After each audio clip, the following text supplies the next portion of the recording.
good morning mga trops. Panibagong araw at panibagong vlog na naman tayo. Ano, baboy. Magkano sa tilapia? 130 isang kilo. Paano ako ng ano? Ilang boss? Ilang parati? Sat kalahati. Wala.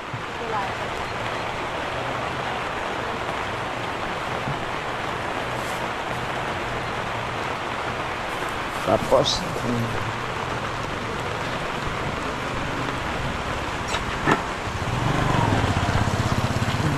pang sigang. Kangkong pecha. Paano?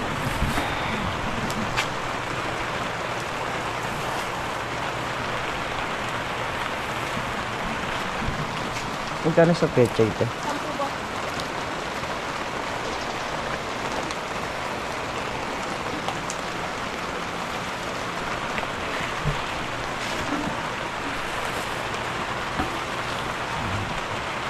Ito bossing 192. Sige, sige. Bossing talaga eh. Naka-open ba yan? Ay, hindi Opo. ko pala naano. Naka-open po. Pakbet. Nice eh. Sinigang pala ka lang ito rito.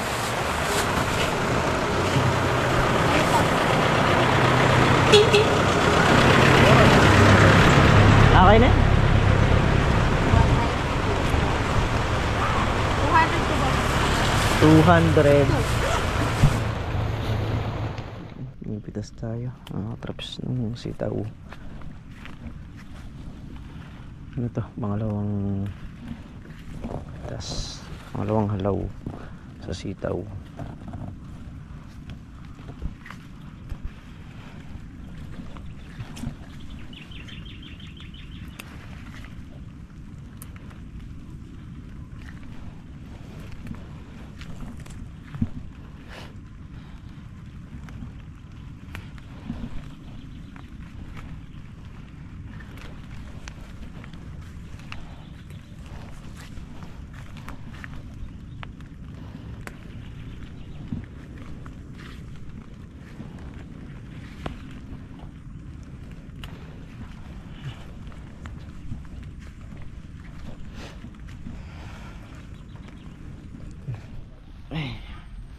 So yun mga katrops, ito na yung napipitas. So ngayon ayan, meron pa ron, marami pang dayos yung di napipitasan. Dinala lang namin dito yung mga napitas namin. Ayan ang panahon, medyo umaambon-ambon. Kanina pa umaambon eh. Ano pong maga.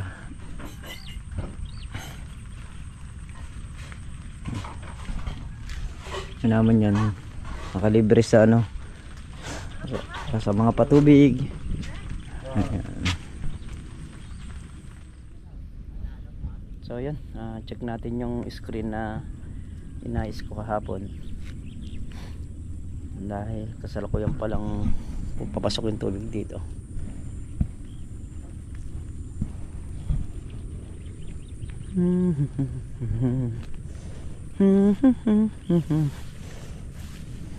Ay!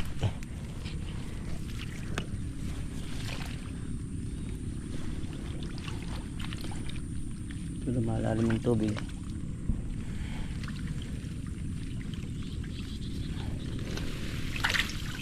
Ay, isa, dalawa,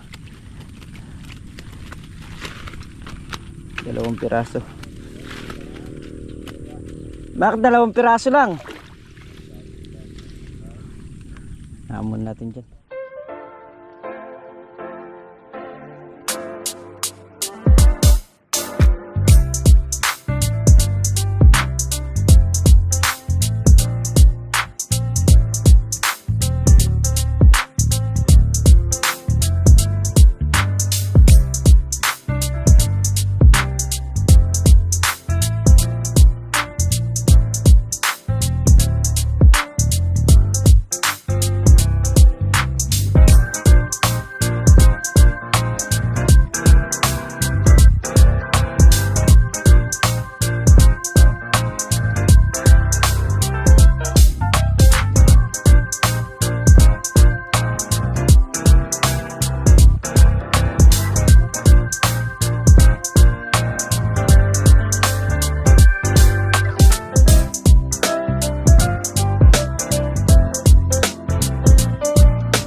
nasagad na nga natin itong isang butas. So, yung ating sitaw kulang na sa pataba. Ayan, bakit natin nalaman na kulang sa pataba ang ating sitaw? Unang-una, mahirap na siyang pitasin, makunat. Pangalawa, yung bunga niya tumutulis na yung dulo. So hindi pa naman lahat tumutulis, pero hindi na natin hihintayin na tumulis pa lahat dahil sa kulang lang sa pataba. May pataba tayo dyan. So kainaman niya nag-uulan, sasambugan natin para gumanda ulit yung pagpitas, yung bunga, saka yung bunga. Ayan, tapos yung iba kung mapapansin nyo, matulis yung bunga na mahaba, sabihin kulang na siya sa pataba. Kaya naman sasaksakan natin, pagyayari natin pumitas. So yan, tayo ay magtitinur ng sitaw. Pumipitas pa sila, ito na lang yung huling dahil yung nakapakan ng tol na riyan.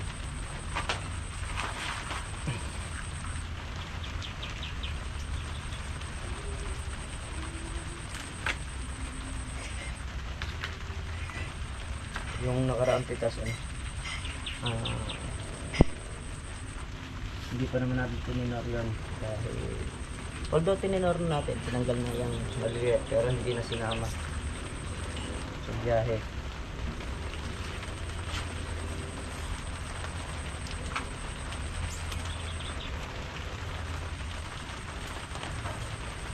So nag-uulan-ulan, ayos yan, kaya ng pataba. Yung talong natin di dumating kahapon, ewan ko ba kung bakit, pero pupuntahan ko mamaya pagka hindi pa dumating. Sakto-sakto kasi yan, pwede na natin itanim, hindi na tayo gagamit ng patubig.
Tapos yung gulay natin, dito na lang kukunin sa Bagong Sikat, dito kila Makmak. Doon na lang ibabagsak, doon na lang pipigapin ng truck.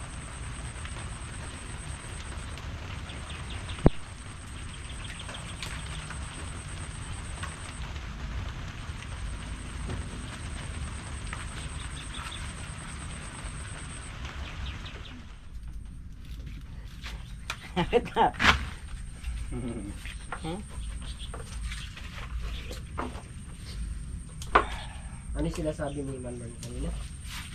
Ay nga, nagbablog si Manman. Asendo yung ko, no? Ba't pag nandito si Sir Jun, hindi mo sinasabi? Nagbablog ako. Alanin nyo, yung editor ko nandyan ha, hindi ako nag-e-edit nyan.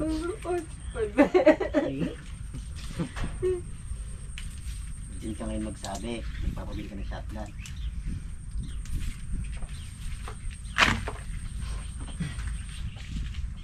Wala, ibili nga si Manman yun, di ayun. Yung bala yung plastic. Mabilis na ako makakuha ng lisensya ng yun.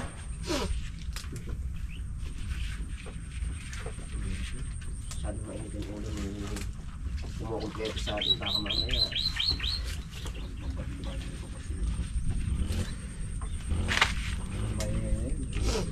Ay, meron na. Meron. Oo, delikado yung sa akin. May karga. Hindi pwedeng, Oo. hindi po pwedeng ibili itong mga to. Masyado mainitin ulo. Doon ka lang tayo kung talo sa cemetery. Doon ka. Meron. Iakid pa kita. Gusto ng tahimik. Dahil hindi ka pwede sa akin. Pag bang Edwin ko kasi mamaya makakalapit mo lang ako eh. Talagang. Ani, tubig ko sa inong bagya. Bilang mo. Saan? Uglugan natin. May ano kasi yung iba. May putik-putik yung mga nakakasahid sa baba. Eh, siyempre. Pagkain yan, kailangan malinis. May lalim ng kadabo.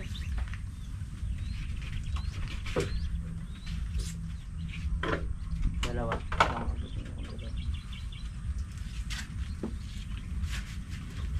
Pagka 20 kompleto, lalaki. Ne. Hindi talaga yun.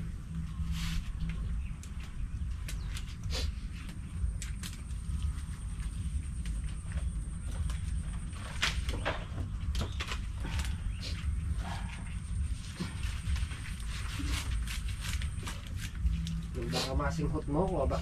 Nakita mo kaliit mo eh. Malapit na mag 3,000. Ano na lang to? Ano, Uwi. 4 na lang. Oh. 3 na lang. Oh, Mac, ay. Pupunuan mo yung kulang. Marami-rami ako lang yan, Mac. Pumitas ka sa kapitbahay, Mac. Doon, kaya ano? Ito na sa inyo, pang 3,000 lang eh. Mac. Hindi pupunuan dami ako makabasa sa kabila. Wala kasing bigote eh, kaya paniwalaan eh. Mac. Nila. Sa susunod, papahaba ako. Mas malaki tasad dito, oblong mo. 8,000 daw, parang sa kanya yung ano. Mas malaki pala sa'yo ngayon ha. Ikaw maghanap. Kung ako kumitas lahat kanina niya, lalabas yung 5,000 dyan. Bakit di ka ba pumitas ngayon? Hindi eh, Oo. lumalo kayo eh. Sa susunod Mac, kung tayo kumitas. Okay, sa susunod. Huwag na rin kayo lumuso. Sabi mo, papalabasin mo yung 5,000. Ikaw lang pipitas. Huwag na kayo luluso. Hindi, ako na lang. Nasa susunod, lalabas yan, Mac. Sa susunod na, ba, tumutuo nga. Kaya 3 yan. Sila may hawak nung kay Tito Undin mo, kasama pati bagyo. So, oblong. Ang daway ko ti ano eh. Mac. Isa na lang, 3,000 na. Nag-umpisa sa 1,000. Gawing 4 na laksa. 3,300.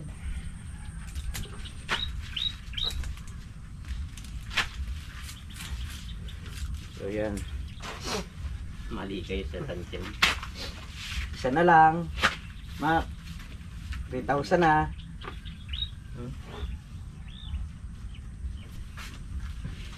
Dalawang tali pa.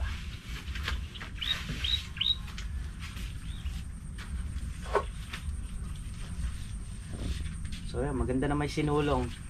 Nasa megit 2,000. Maganda kasi itong kalago ng ano natin. Isa na lang. Tsuma rito lang.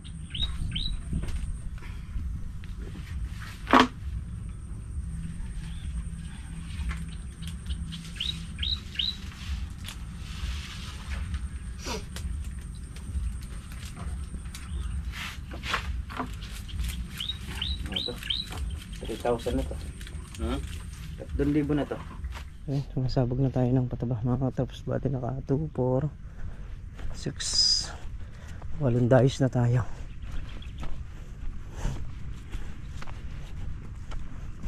Ayun, nandito na tayo. Dito naman tayo sa kabila. So yan, halos nangangalahati na rin tayo. And bali yung gulay natin nga pala lalabas natin dito sa may bagong sikat, kasi yung daan na to pag lumabas ka ng highway na yan, bagong sikat na.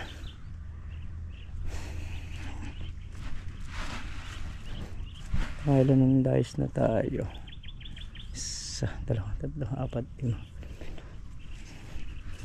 8, 9, 10, 11, 12, 13, 14, 15, 16 dice na tayo. Isang bakol nakakawalong dayos. So kakain naman ito yung isang bulto is papasok dito. So hindi pa ganun kalakas yung sabog natin.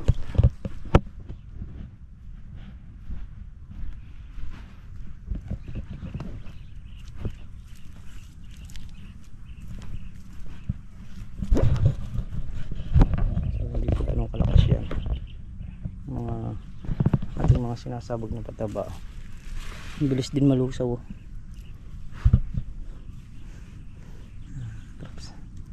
Kako niya nakakalaylay na yung talbos na yan dito.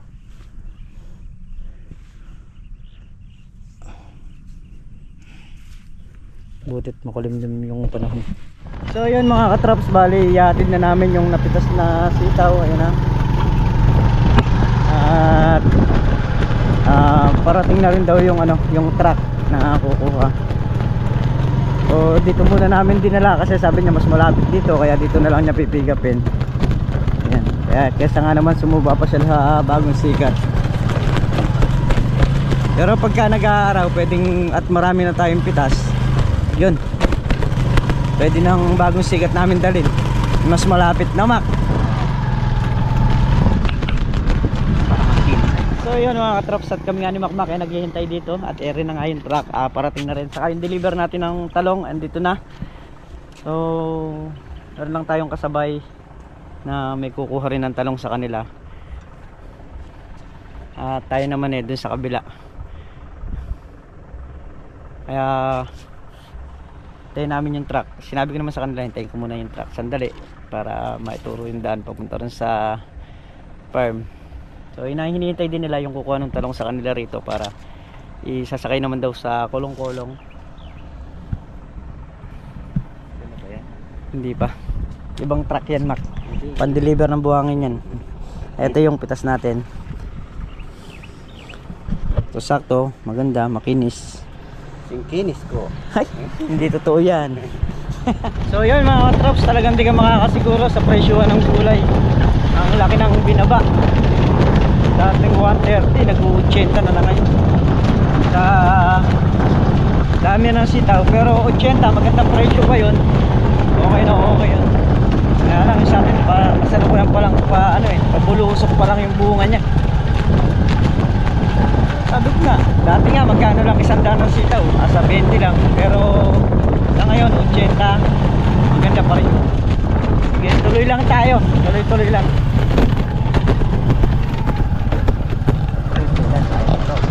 Siyenta yung faktura natin.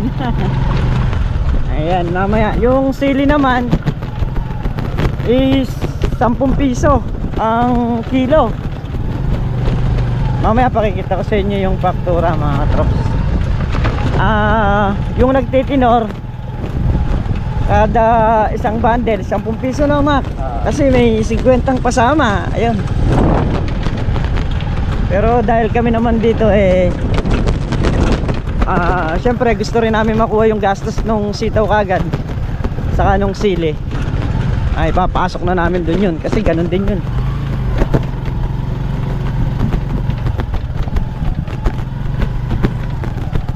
So yan mga katrops, ito yung faktura nung sitaw saka nung siling panigang. Ayan, 10 sitaw, 80 presyo, 800 lahat. So sili naman 50 kilos na siling panigang, 5 bundle, 10 piso kilo, 500 ang presyo. Ito yung sa tinor na 5 Ayan, 50 pesos. Kaya umabot siya ng 1,350 ang unang pitas. So ito na yung talong.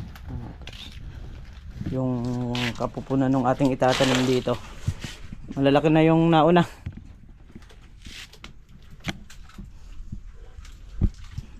So, siguro sira yung kanilang kulong-kulong kaya hindi saka maraming deliver eh. Huh?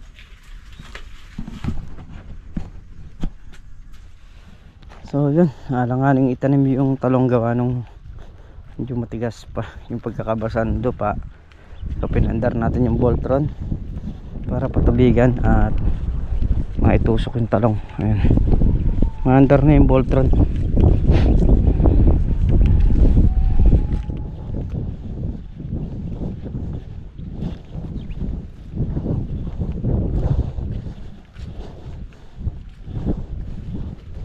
Dito na tayo tatanim. Dito na yung dahis niya. Itong magkasunod na to. Ayan o.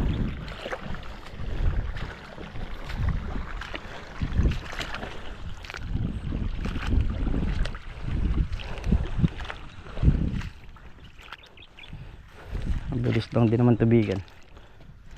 So yun mga katrops, bali kami tapos na rin ang dahis na lang ito. So tatlong dahis na lang, pang-apat yung ating tinututukan ng tubig na to. Ayan, natabas na rin yan. Tatanim na lang.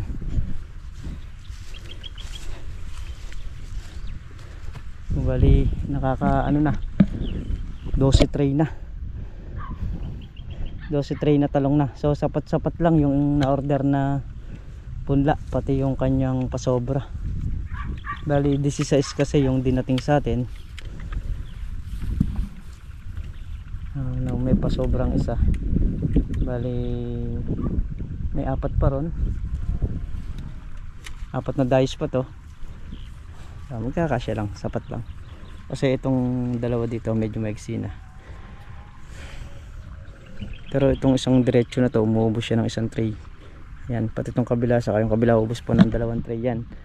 So yung nandun 2 tray pa, nasa mahigit tagkakalahati naman yung uubusin nun. Kaya uubos pa ng nasa 3 media to. Yung matitira lalagay lang natin doon sa kung saan pwedeng ilagay dyan sa mga naunang tanim natin. So yan, kailangan natin mag-spray ng kalamansi. Ayan o, makapansin nyo medyo madilaw siya, kulot ang dahon, nakakarga naman ng pataba yan. Sabihin marami yung uod na makakapasok at kailangan nating bombahin. So matagal na nating dinay-spray ito, kaya bukas pag niyari tayo mag-spray sa sitaw, kung kaya ko pa sprayin ko pa to, kasi bukas kailangan matutukan yung balag para dun sila kumarap lahat. Gawa nga nung para makapag-alambre na ron. So si Makmak na lang siguro yung makakatulong ko rito mag-spray bukas. Pupunuin namin yung drum na puti, yung malaki, at yun ang gagamitin natin. So yun nga mga katrops, at kami ay nakatapos na. Bali naka 15 tray nga kami na pumasok. So sakto lang estimate natin. May sumubrang isa gawa nung yun yung previous, yun yung pasobra nila. Pero dun sa itatanim ano lang talaga, 15 tray lang. Hindi naman masasayang yon, gawa nung may mga siwang din na hindi naman natin mape-perfect yung tanim, eka nga merong mamamatay. So doon natin sisingit yun. Nakakatuwa lang yung mga talong natin dito na. Hindi ko lang sila nasaksakan ng pataba kanina gawa nung nag-araw, pero sasaksakan natin yun. Ano?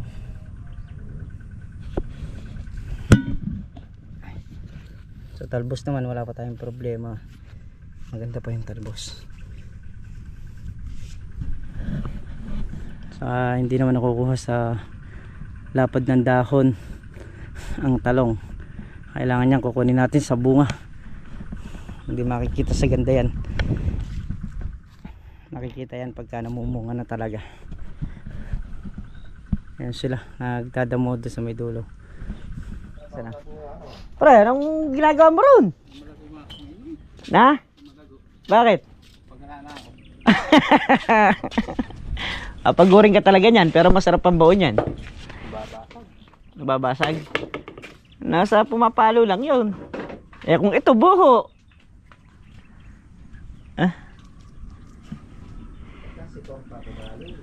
Kasi makmak ang pumalo niyan, eh mga tatlong hiwala yung kawayan.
So yun mga katrops, bali ito yung nalinis namin sa 2, 3, 4 Himandayos. So yan na, ang grass cutter na yan. Itong gilid hindi pa, at bukas uli mag-grass cutter kami, gawa ng hapon ng arin. Pasado alas 6 na yan kasi nag-start na kami ng grass cutter, is alas 5 na. At bukas spray naman ng mga sitaw. Kaya gagamitan natin nung para sa gumuguhit, gawa nung meron na namang lumitao. Ayan, let's go na tayo mga katrops.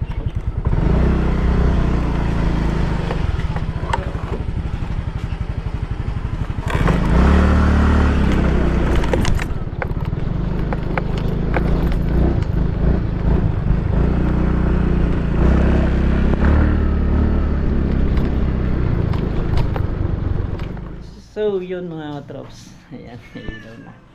So muli po, maraming salamat po sa inyong lahat sa walang sawang suporta nyo, sa pagmamahal nyo sa channel namin. Ayan, at syempre salamat sa mga nagtitiwala at naniniwala. Muli po, ingat po ang lahat palagi mga katrops. Bye bye po.